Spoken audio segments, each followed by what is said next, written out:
ওই ভাই আহেন আহেন ভাই আহেন ভাই, ব্যাচেলারদের খাবার রান্না হবে ভাই, আহেন। খালি দেখবেন ভাই, রেসিপির কোনো শেষ নাই। কিন্তু কি দাও? লবণ।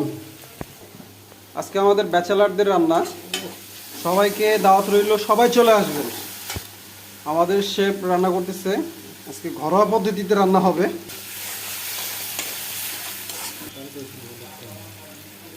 সমস্ত রেসিপি দেওয়া হচ্ছে।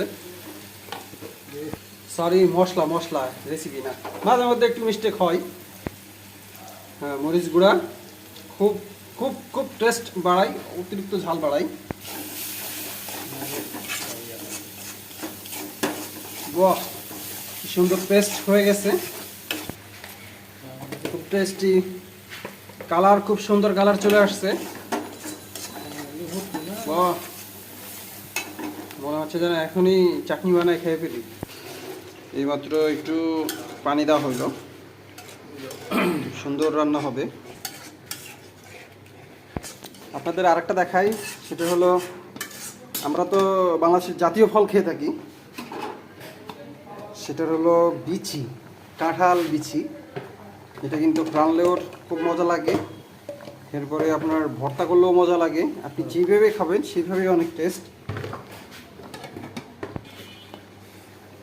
একটু কাঁচামরিচ দিতে হবে 4 পিস, চাইলে একটু বেশিও দিতে পারেন, তবে আমরা একটু পরিমাণ মতন দিছি 4 পিস। এর সঙ্গে হালকা ভেজে নেওয়া মাছ একটু দিয়ে নেবেন, ফ্লেভারটা চলে আসবে। বেশি ভাজা যাবে না, বেশি ভাজলে স্বাদটা খারাপ হতে পারে, হালকা ভাজবেন।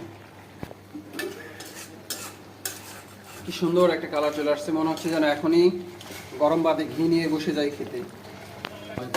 কারো কপি করতে বলে না। কিছুক্ষণ ঢেকে রাখছিলাম, 1.5 থেকে 2 মিনিট। এরপরে এরকম কালার চলে আসছে, পানিও কমে আসছে। এখন আমরা কচুটা হালকা হাফ বয়েল করে নিছি, যাতে একটু কচুর ভাবটা উঠে যায়। এখন দিয়ে নিলাম।